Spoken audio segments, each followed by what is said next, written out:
Olá pessoal, sejam bem-vindos. Eu me chamo Andresa Souza e sou estudante do 5º semestre do curso de Pedagogia da Universidade Estadual do Sudoeste da Bahia, no campus de Jequié. Estou iniciando esse podcast com o tema O adoecimento dos docentes das escolas públicas do Brasil. Contaremos com a presença de uma convidada especial, a professora Luciene Matos de Souza, da Universidade Estadual do Sudoeste da Bahia, aqui do campus de Jequié, onde ela atua como professora de Psicologia do Departamento da CHL.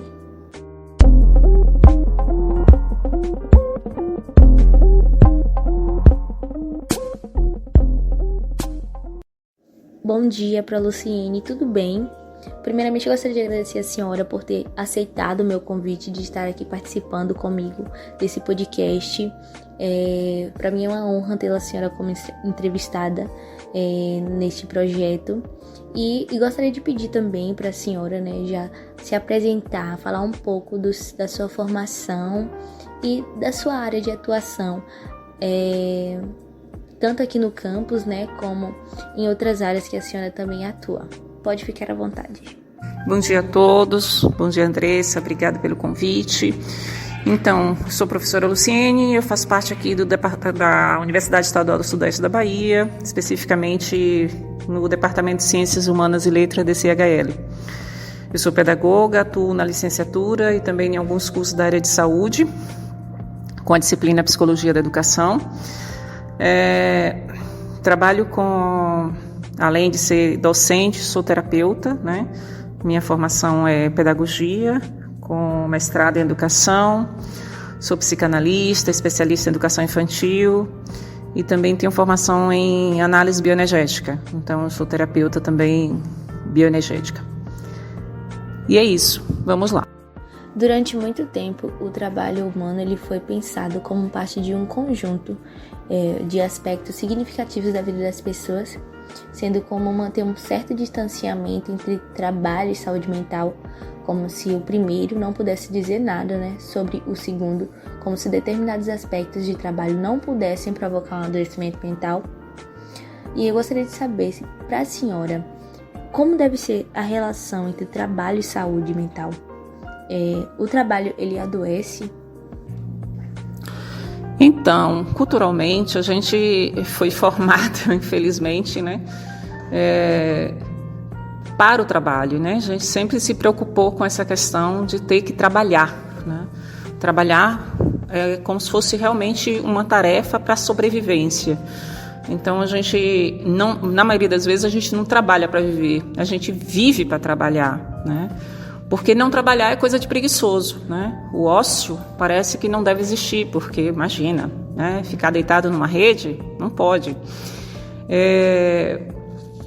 E essa questão do trabalho e a saúde mental, o trabalho deve ser algo prazeroso, O salário deve ser uma compensação desse prazer, Seria o acréscimo, na verdade.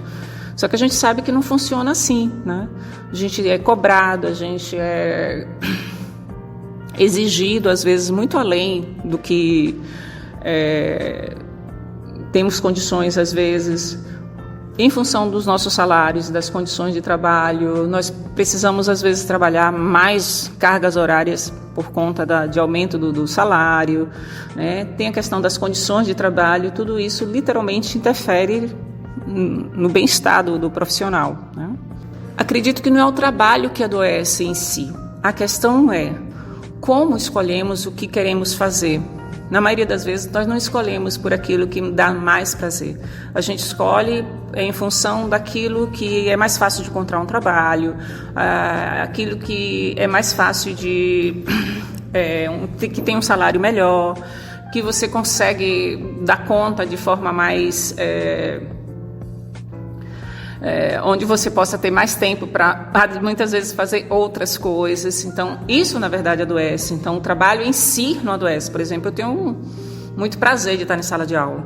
Então, a sala de aula, para mim, é incrível, Contudo, as questões burocráticas, os esforços que eu tenho que fazer para estar na sala de aula, isso aí. Outra questão que o trabalho adoece, que não é o trabalho que adoece, é que muitas vezes nós viemos com muitas sobrecargas, na maioria das vezes, dentro da nossa sociedade, nós não temos um processo uma rede de apoio. Nós não temos... poucas pessoas fazem terapia, por exemplo, para se descobrir, para se reparar. Então, nós vamos para o mundo do trabalho já com muitas questões que, muitas vezes, no mundo do trabalho, de forma mais específica, na docência, surgem gatilhos que acionam questões que muitas vezes estavam guardadas, que nem o profissional tem consciência. Então, assim, e aí sim, porque nós não conseguimos dar conta no sentido assim, o que me dá prazer, o que me impede de ter prazer no mundo do trabalho, para até ter um certo afastamento, né? Então, o trabalho em si não adoece, são as condições e os fatores que envolvem o trabalho que podem estar adoecendo o profissional. Sim. De acordo com uma pesquisa realizada com 9.557 profissionais pela Nova Escola, em 2021, 72% dos professores eles tiveram a saúde mental afetada, né, e precisaram buscar apoio durante a pandemia. Para a senhora, quais são os motivos desse adoecimento mental?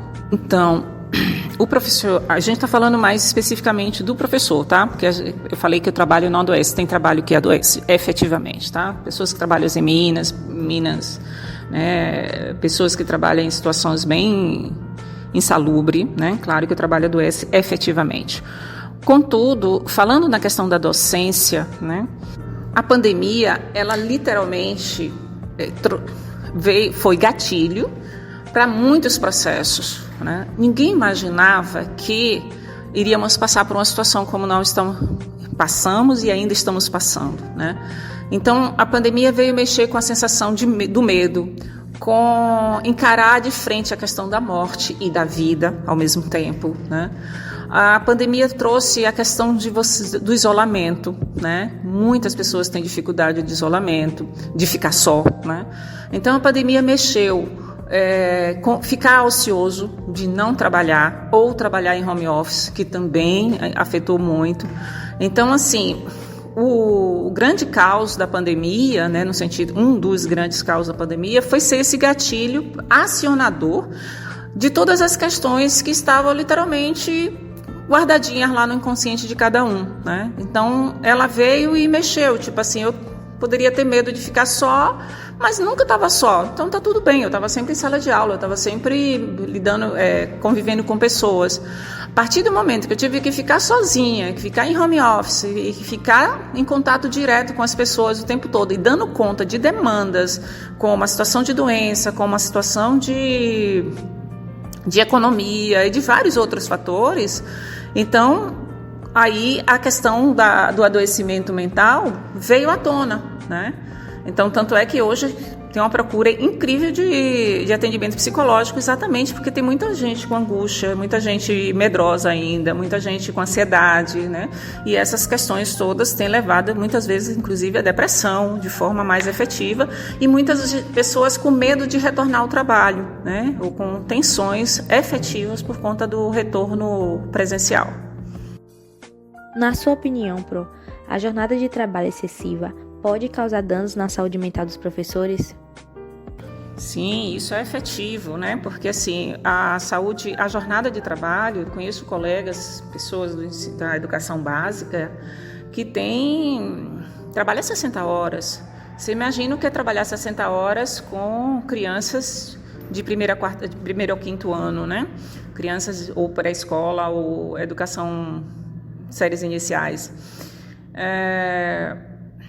No mínimo, uma pessoa dessa vai trabalhar com 75 crianças ou com 60 crianças. São 60, a gente fala que são 60 espelhos na frente de uma pessoa durante só um dia, né?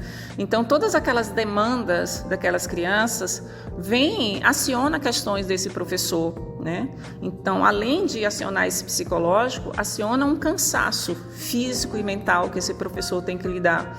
Se pensarmos, hoje eu falava outro dia com uma professora da educação básica, ela disse que tem uma colega por conta do ensino médio novo ensino médio, que está pegando 28 turmas. É quase impossível, desumano, né? Porque ela é professora de história, acho que só tem duas aulas semanais, então ela tem que pegar várias turmas para conseguir fechar a carga horária. 2 aulas é uma, eu acho, para fechar a carga horária. Então, assim, esse professor deve chegar em casa exausto, né? Assim, no início da carreira, tudo bem, ele dá conta sem perceber o quanto o adoecimento está acontecendo. Mas quem está no final da carreira para se aposentar e tudo mais, entra no desgaste físico e mental, né? Esse processo vai dar no que a gente chama de burnout, né? O burnout é um estresse elevado, né? Que você vai criando defesa, formas de enfrentamento e no final, muitas vezes é difícil de diagnosticar porque os médicos não dão conta, porque para chegar ao burnout você tem que ter, para diagnosticar, vários fatores, então passar por um psicólogo, passar pelo psiquiatra, passar pelo médico clínico, coração, cardiologista, todos para conseguir chegar a um diagnóstico final.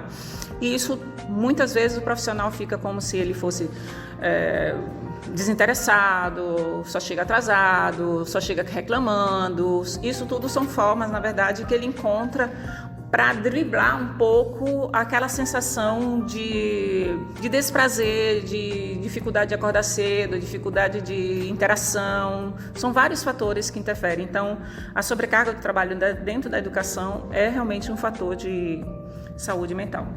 Em sua experiência, professora, ou na observação, né, durante todo esse tempo, como os professores com sintomas ou afastados do trabalho, eles são assistidos pelos seus empregados, seja município ou estado? Existe algum programa de apoio aos docentes? A senhora tem um conhecimento de alguma iniciativa voltada para esses acompanhamentos?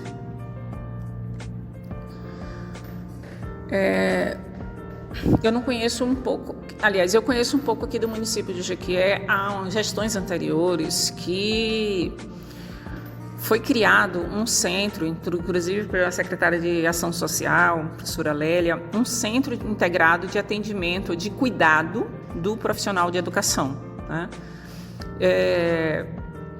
Onde tinha psicólogos, terapeutas, assistente social, para que as pessoas pudessem chegar lá e ser escutado, ter atendimentos de terapias integrativas, como acupuntura, reiki, meditação, inclusive psicólogos também, atendimento psicológico, que a intenção era cuidar de quem cuida, né? Eu não tenho outra referência de outros centros aqui na Bahia, né? O que quanto à questão das instituições, né, das secretarias de educação, do sistema em si, de oferecer alguma coisa mais específica e efetiva, eu acho que esse é uma carência incrível que a gente precisa criar políticas públicas voltadas para esse atendimento. Acho que o que o professor conta muitas vezes, né, eu acho que, não sei se ele conta, mas acho que pode dispor às vezes, é do próprio grupo de colegas que muitas vezes percebe que esse professor não está legal e que orienta e encaminha, às vezes, para algum profissional. Mas em relação ao atendimento específico, por exemplo, o Planserve não tem hoje, que é da rede estadual, né? O plano de saúde da rede estadual não tem um atendimento psicológico. Se o professor precisar de atendimento psicológico, ele tem que ir, pagar a consulta para depois ser restituído. Mas ele não tem no próprio Planserve um centro de atendimento psicossocial, por exemplo, né? Então ele fica literalmente aquém do seu próprio adoecimento, né? E isso é difícil realmente de detectar e fazer os encaminhamentos, porque muitas vezes o próprio profissional ele não se reconhece doente. Então isso é desafiador, né? A gente precisaria realmente investir nessa questão. Foi realizada entrevistas com algumas professoras da rede municipal aqui de Jequié e eu percebi que algumas delas não sabem, não têm esse conhecimento, né, sobre este tema do adoecimento mental dos docentes. E eu gostaria de saber da senhora, a senhora julga necessário os profissionais de educação saberem, pesquisarem sobre esse tema? Por quê? Eu penso, eu vou ir um pouco atrás, né? No sentido assim, a gente vem discutindo isso, e eu discuto isso enquanto professora de psicologia com as turmas, né, que eu trabalho, a importância de ter autoconhecimento na formação do professor, né? E faço um trabalho Assim, quando eu trabalho as teorias do desenvolvimento humano e processos de aprendizagem, a gente sempre parte do processo de cada um e dos processos de aprendizagem pessoais também, como ele foi constituído ao longo da vida dele e como isso reflete no que os conceitos teóricos são apresentados. Então, assim, a gente não tem critério, por exemplo, que um professor deva fazer pelo menos uma terapia breve para ir para a sala de aula, né? O que a gente tem é disciplinas de psicologia, né, dentro do curso de formação, mas são disciplinas teóricas, mas é uma prática de observação, não é uma prática que esse professor precise de um atendimento individual ou um atendimento, inclusive, grupal, né, voltado para a questão das relações humanas, do autoconhecimento específico. A gente tem alguns NEP, núcleo de pesquisa, de estudo e pesquisa, que muitas vezes vai ao encontro dessa questão, né? Por exemplo, a gente tem a disciplina de ludicidade também, que é uma disciplina que ajuda muito esse autoconhecimento. As disciplinas que eu ministro, como psicologia da educação, psicologia da aprendizagem. No curso de matemática aqui tem uma disciplina como optativa, assim como nós também no curso de pedagogia tem várias disciplinas optativas relacionadas a essa questão do autoconhecimento, psicanálise, né? Narrativas autobiográficas, mas a gente não tem uma coisa obrigatória, na verdade. Então, eu defendo que o professor também deveria passar por um processo de uma terapia grupal, de uma terapia breve, para que ele possa se dar conta de como os seus processos podem estar sendo mobilizados em sala de aula e como ele pode se ajudar também para que essas questões, né, são as nossas crenças, as nossas demandas que ficaram muitas vezes guardadas mesmo em função das frustrações e do próprio processo de formação humana dentro da próprio seio familiar, interfere de você ser você mesma, de você desenvolver o seu potencial como um todo. Por exemplo, se dar conta da importância do lazer, importância do descanso, de que é impossível trabalhar 3 turnos dentro da área de educação e manter saudável, né? Se manter saudável.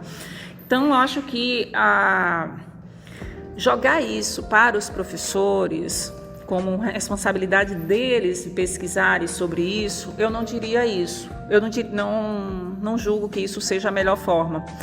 O que eu penso é que as instituições, secretarias de educação, os setores responsáveis por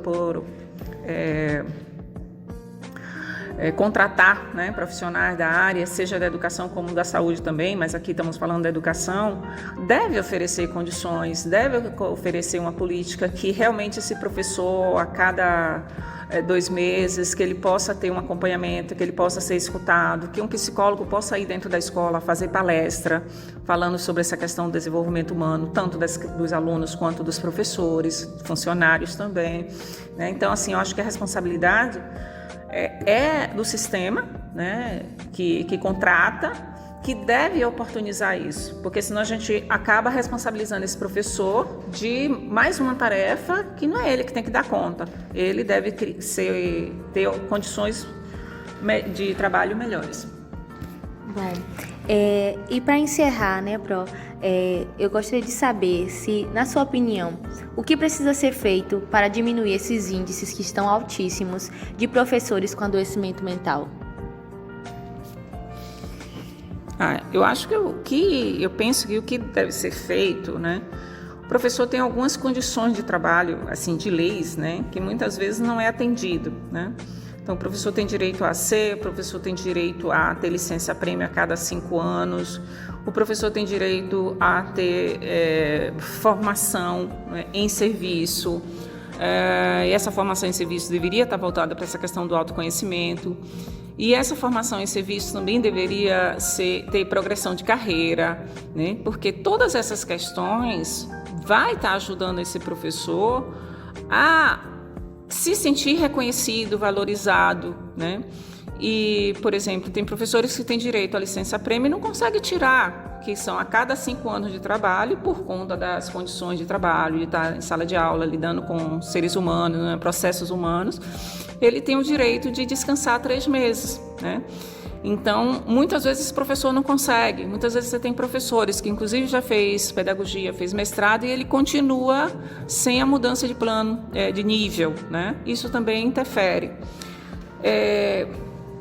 Eu penso que a questão do que poderia estar ajudando é que esse professor fosse melhor acompanhado, né? E estimulado a usufruir do lazer, de ter acesso à cultura, de ter acesso a condições de trabalho melhores. Por exemplo, o ideal é que o professor tivesse dentro das escolas uma sala, não só sala de professores onde coloca lá mesas e cadeiras para sentar e que fica o tempo todo conversando, mas que tivesse também uma sala com música ambiente, com um espaço com colchão no chão ou, né, sofá, né, com um certo conforto, né, almofadas, tal, que esse professor pudesse chegar lá e descansar pelo menos 15 minutos, ouvir uma música, relaxar, né, ou até, quando necessário, uma conversa mais, uma escuta mais diferenciada. Acho que a questão de condições de trabalho também é fundamental, além desses outros aspectos que a gente pontuou.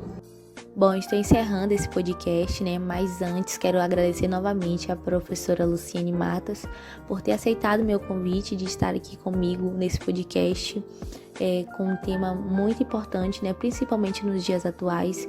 Obrigado, Pro, por ter compartilhado seus conhecimentos e suas experiências conosco. Suas respostas foram riquíssimas e acredito que vai agregar muito para todos que assistirem e ouvirem esse podcast. Ok, eu fico agradecida. É sempre uma oportunidade de a gente relatar essas questões. Eu acho que nós precisamos promover mais discussões, debates, né, e fazer entrevistas. Essas iniciativas, né, que vocês estão fazendo, que colocar na rede essas informações, pode estar alertando o profissional, né, assim como o sistema também, do que pode ser feito, né. A gente tem muitas outras informações que pode estar trabalhando, discutindo em outro momento, quem sabe. Muito obrigada.